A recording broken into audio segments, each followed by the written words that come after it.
Breaking tonight, HHS Secretary Tom Price is out, resigning after reports of his private plane travel paid for by taxpayers. Tonight, what that departure means for the Trump pledge to drain the swamp.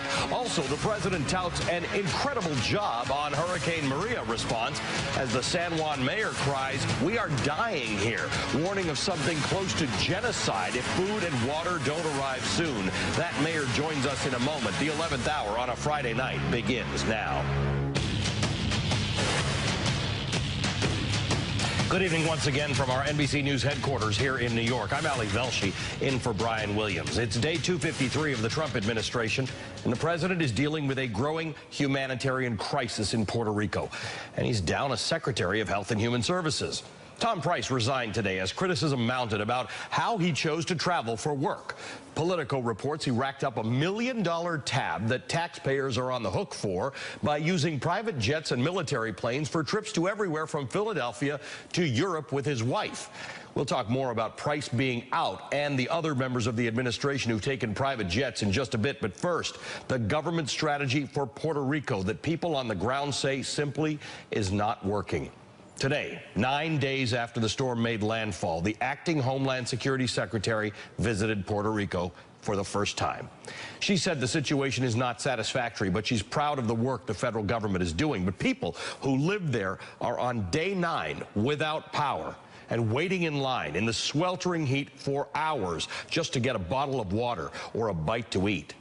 The president spoke twice today about the response, the first time talking about the territory's infrastructure being wiped out, and again mentioning the debt that Puerto Rico faced before the storm.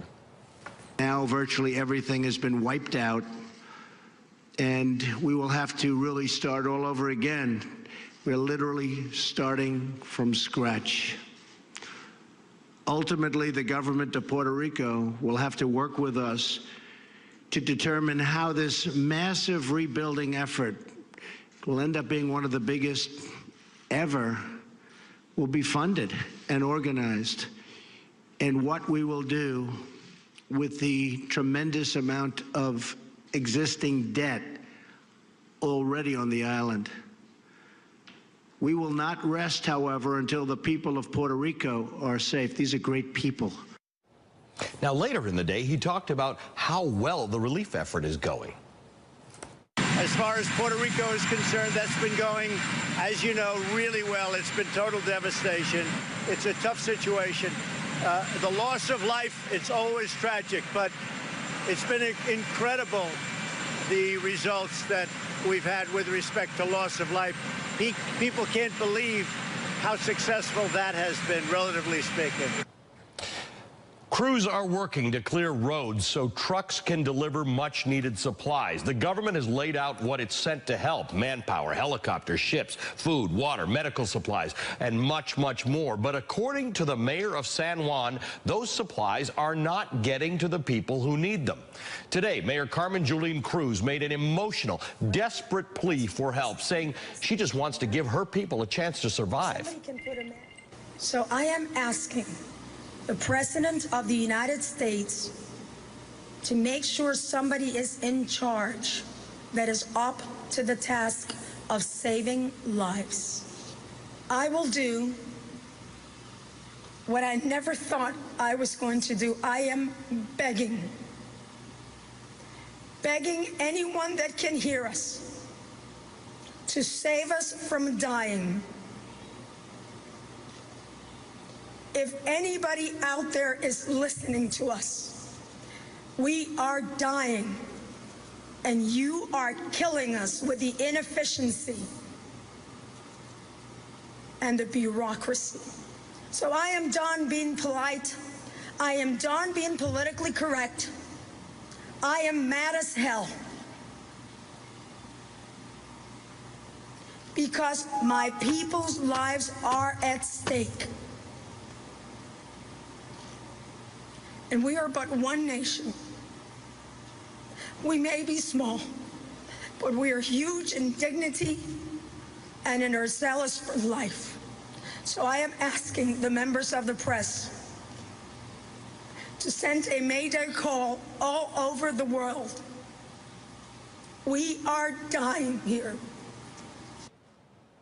Joining us now from San Juan is Mayor Carmen Julene Cruz. Mayor, you and I have been talking together since the moments that this storm first hit 9 days ago, and your message, your request for a Mayday has gone out. But at the very moment you were uttering those words today, the President of the United States was repeating. He must have said it 5 or 6 times to reporters, talking about how well the recovery effort in Puerto Rico is going. Where is this disconnect between the federal government and you coming from?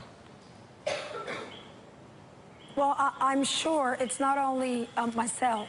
It's the mayor of San Lorenzo, it's the mayor of Ponce, it's the mayor of Loíza, it's the mayor of almost any one of the 78 municipalities in San Juan. People have no food, no drinking water, no medical supplies, and people that are going to pick up the supplies from the different FEMA distribution centers are being told that there's none. Call on Monday and we'll see what we can do for you. This is how ridiculous this gets. FEMA is telling people that they have to register via internet or the phone. Well, hello, newsflash. We don't have internet and most people don't have a phone connection. So it is amazing that we continue to use the same standard operating procedures that do not work in a situation like the one that we have. I am sure the president wants to help.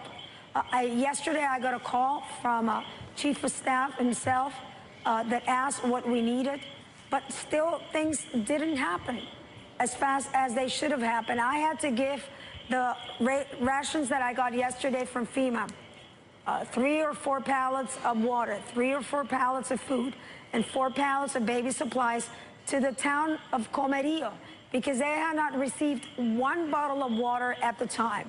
So the plans are in place, but the reality does not go and does not fit to the plans that you have. So you have to do like the Marines. You adapt, you improvise, you overcome. And this situation of talking about the debt, who's gonna pay the debt? Really? What do you pay the debt with? Well, what did you hear there, the Mayor? Product of the value of people. What was the implication you heard in the president's comment there where, again, this is not the first time he said it. He tweeted it after the storm. He keeps bringing up the debt. Today he said a decision will have to be made what gets done with Puerto Rico. In other words, the decision hasn't been made as it would have been in Texas, as it would have been in Florida, automatically, that Puerto Rico will be rebuilt. The idea that Puerto Rico has debt is somehow being held over the heads of American citizens in Puerto Rico. And not only that, there are 2 different issues. We are in a life-saving mode here.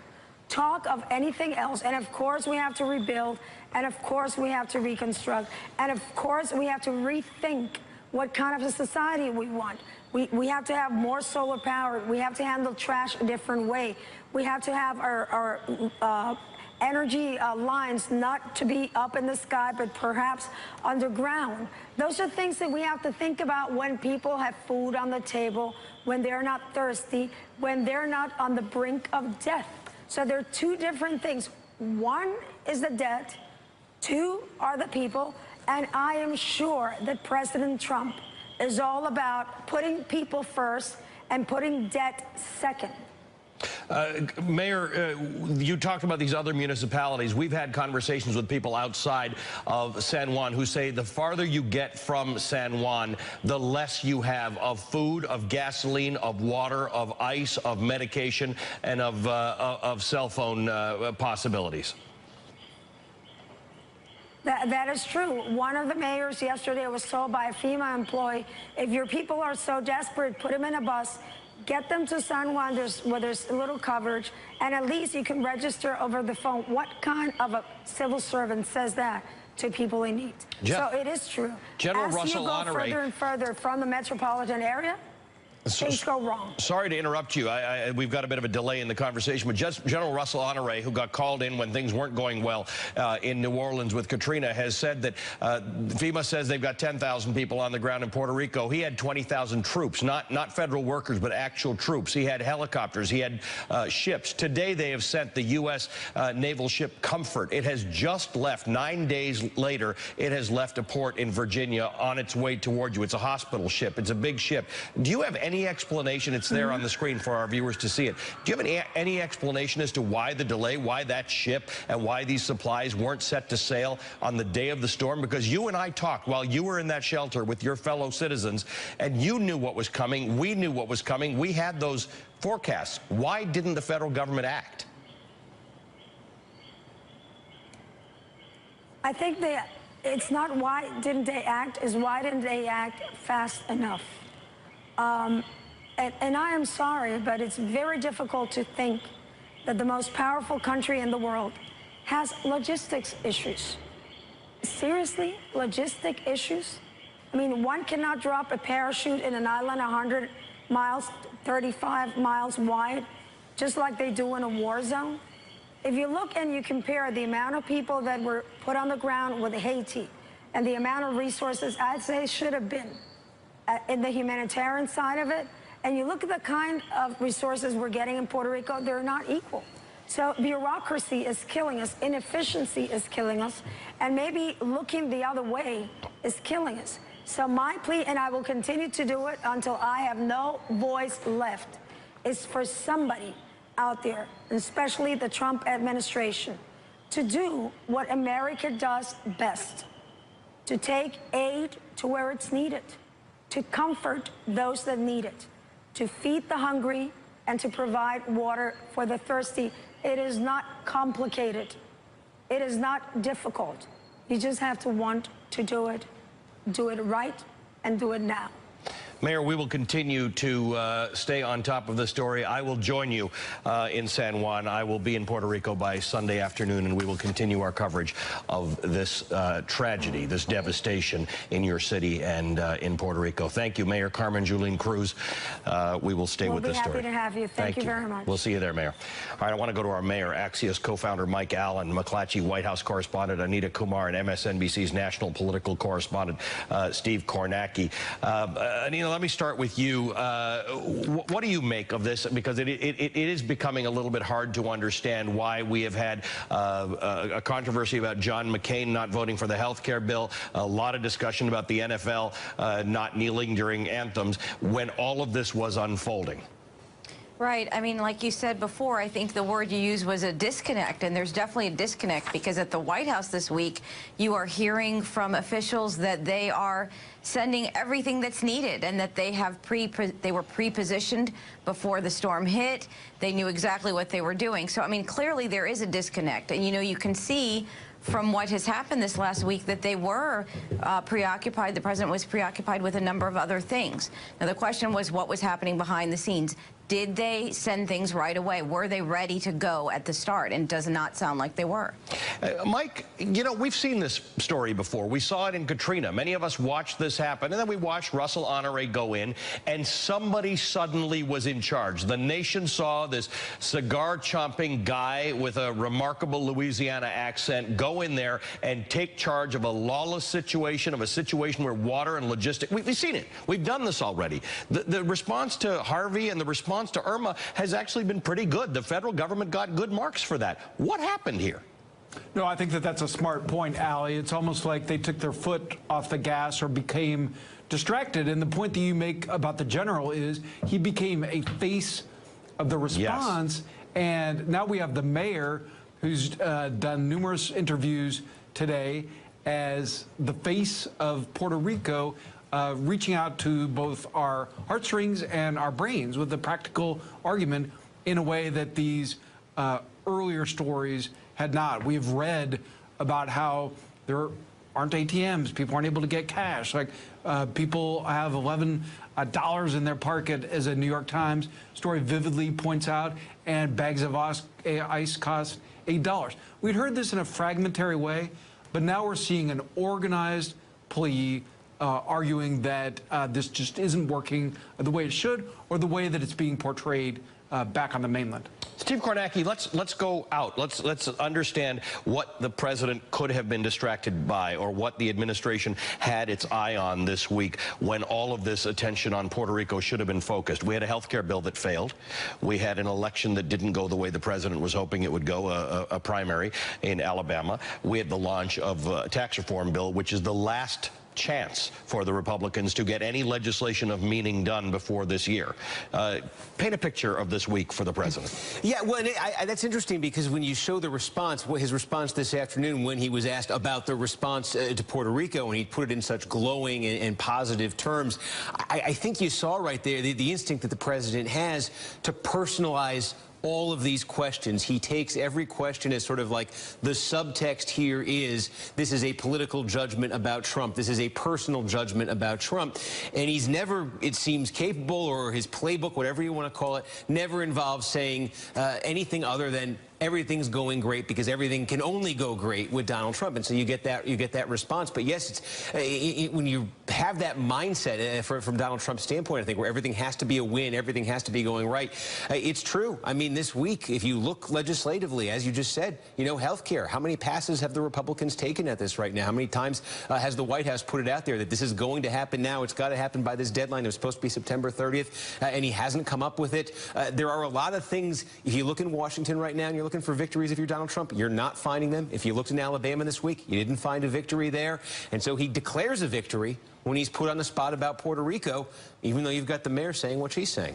Anita, let's just talk about what the president needs to do to fix this now. Very strangely, you know, we've been talking with FEMA for weeks about Harvey and Irma. It's really been a relatively solid response, and suddenly it became politicized. Yesterday in the White House press briefing, Sarah Huckabee Sanders and Tom Bossert both said that the misunderstanding around Puerto Rico is because of misinformation. The implication is that it's the new version of fake news, that somehow the news has been telling a different story than the reality. As I'm talking to you, we're showing you pictures of the devastation in Puerto Rico. We're not making this stuff up.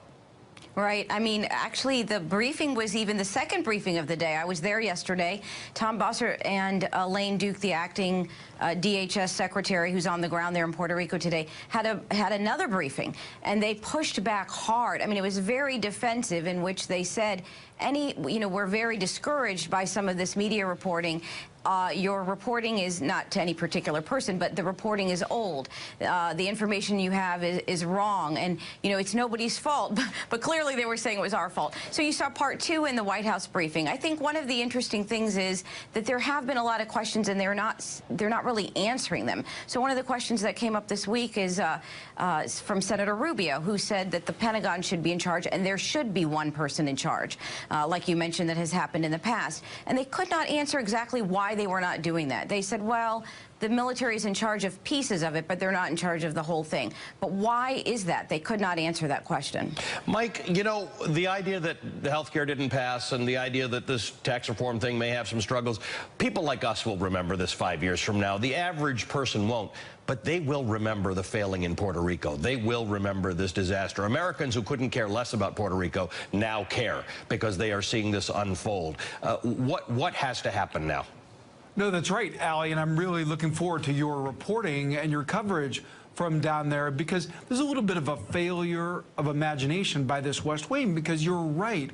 Looking at Houston, they realized both the offensive and the defensive opportunities. They saw that this was a chance for them to get something right, and there are enough people around from Bush 43 who have the muscle memory of what happens when you get a hurricane wrong. And so they were determined to get it right, and that just has not carried over so far into Puerto Rico. There's a chance to do that now, the literal cavalry with the ship Comfort, but they need to show results quickly, and these new faces that are out there are very dangerous for the White House. This is personalizing the crisis, and someone who's raising questions that a lot of people at home say sounds like a reasonable question.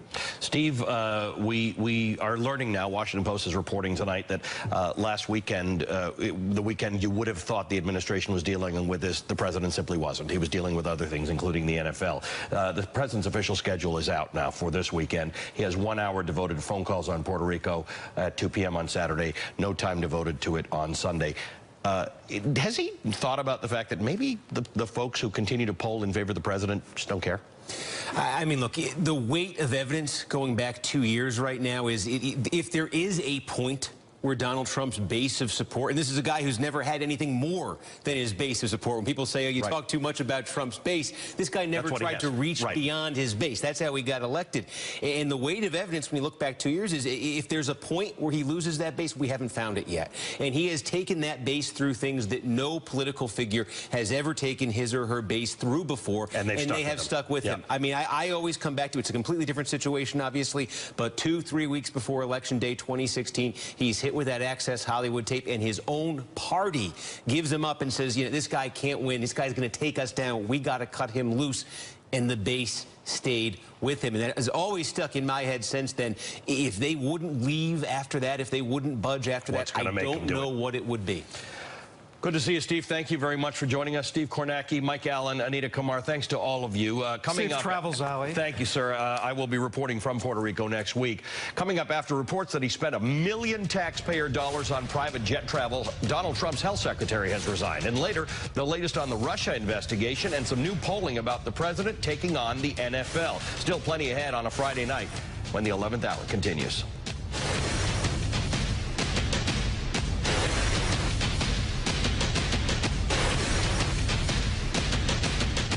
I think there will be a number of indictments before this is over. Do you see the president being placed under oath before this is all over? Yes. That's a blast from the past. That was former independent counsel Ken Starr on the 11th hour last night with Brian, making very clear that he expects President Trump will face questioning in Robert Mueller's investigation into Russian meddling in the U.S. election. Mueller was scheduled to start interviewing President Trump's current and former staff this week. The list is expected to include Communications Director Hope Hicks, White House counsel Don McGahn, former Chief of Staff Reince Priebus, and former Press Secretary Sean Spicer. Meanwhile, President Trump is up against a deadline to start enforcing sanctions against Russia. See how this works out. Congress nearly unanimously passed this bill in July. It imposes new restrictions and at the same time limits the president's ability to lift the restrictions. Trump signed it, but made it clear he wasn't happy about it. Now he faces a Sunday deadline to identify exactly which Russian entities are off limits to U.S. business. Senators John McCain and Ben Cardin, a Republican and a Democrat, sent the president this letter on Thursday. They wrote, quote, Congress's swift and united action and your signature sent a strong message to our allies and adversaries alike, and particularly to those such as Russia who have sought to undermine our democracy. Now, as critical deadlines are approaching, it is imperative that your administration implement the law to its fullest extent to uphold and protect American interests. Joining me now, former federal prosecutor Paul Butler and former assistant special Watergate counsel attorney Nick Ackerman. Both are MSNBC legal analysts. Gentlemen, both thank you for being with us. Let me start with the first issue, the Mueller investigation. Nick Ackerman, the Wall Street Journal, is reporting tonight that White House counsel Don McGahn this summer was so frustrated about the lack of protocols surrounding meetings between President Donald Trump and Jared Kushner, his son-in-law, whose activities are under scrutiny in the Russia probe, that West Wing officials expressed concerns the top lawyer would quit, according to people familiar with the conversations. Mr. McGahn expressed concern that meetings between Mr. Kushner and Mr. Trump could be construed by investigators as an attempt to coordinate their stories, said three people familiar with the matter. None of this is very surprising. I was going to say, you sort of suggest these things all the time. Yeah, well, the problem here is that the lawyers in this White House are really just bit players. It doesn't make any difference what they do. It makes no difference what advice they give.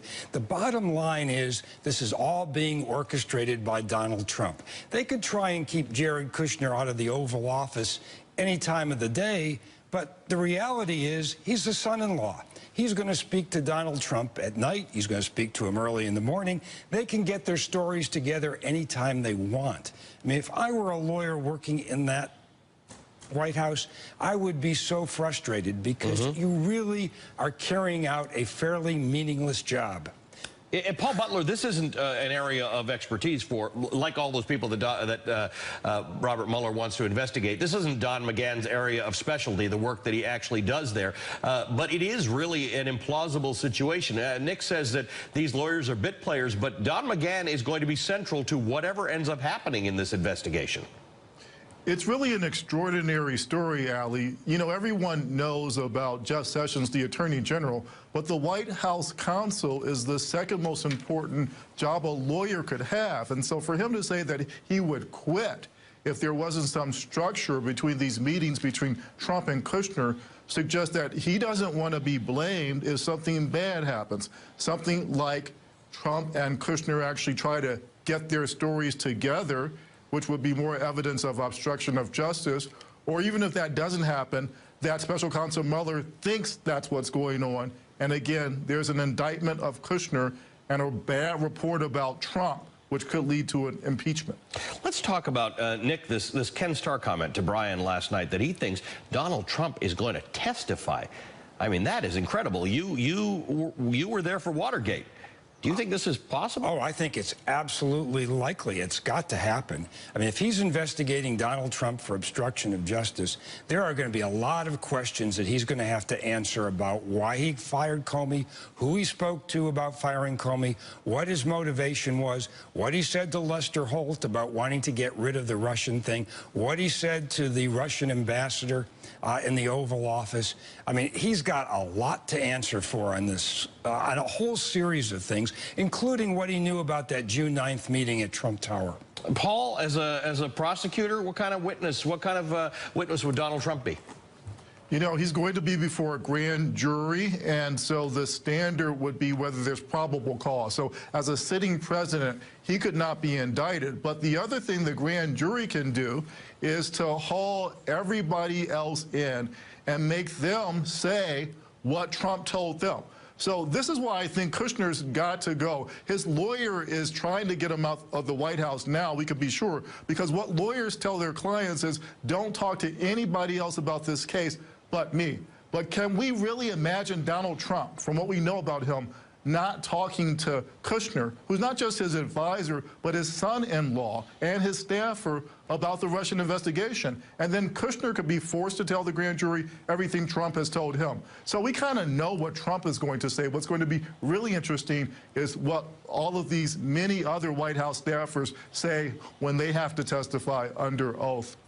Nick, real quick, 30 seconds on this issue of the letter to Donald Trump to enforce these Russia sanctions. Is he going to do it? Totally unprecedented. I mean, here's a situation where the United States Congress almost unanimously sort of reaches out to this president and says, you cannot do this. You've got to enforce these sanctions. And then the two chairmen, the two heads of this Foreign Relations Committee, John McCain and Senator Cardin, write to him and basically tell him which companies he's got to put on his list, what he has to do. It's almost like taking a child, beating him over the head, and telling him how he has to act.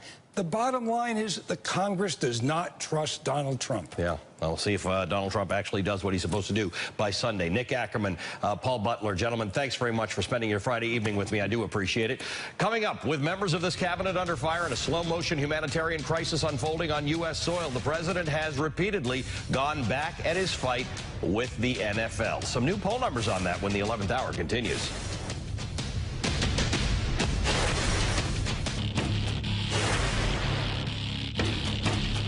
Well, I've spoken to other owners, and I really think it's coming together.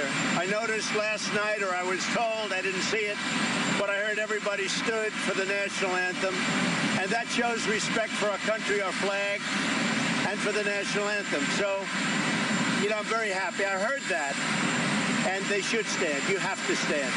It's our national anthem. You have to stand. I spoke to numerous team owners. I have many friends. I did speak to Jerry, yes. Okay, thank you. Welcome back to the 11th hour. President Trump expressed confidence today that his ongoing dispute with NFL players who knelt during the national anthem to protest police brutality was nearing a resolution. But a new CNN poll shows Americans are conflicted about taking sides. 60% said the president did the wrong thing by criticizing players who took a knee. At the same time, nearly half, 49% of Americans, said athletes who kneel during the anthem in protest are also doing the wrong thing. All right, another break for us. Coming up, we end the week with something to make you smile. We promise. That's when the 11th hour continues.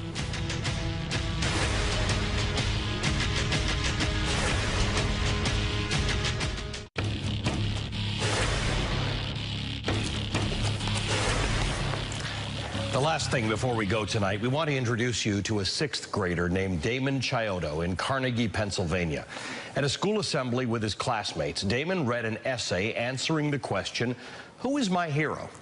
For Damon, it's an easy question. He wrote about his brother, a U.S. Army helicopter mechanic, Specialist Devin Tomei, who's been stationed in Germany for more than 2.5 years. Here's what happened when David finished reading his essay. For choosing to protect me and everyone in the United States. He's not just my brother, he's also my friend. That's our broadcast for tonight. Thank you for being with us. I'll see you back here tomorrow at 12:30 Eastern Time for Velshi and Rule. Good night from NBC News headquarters in New York.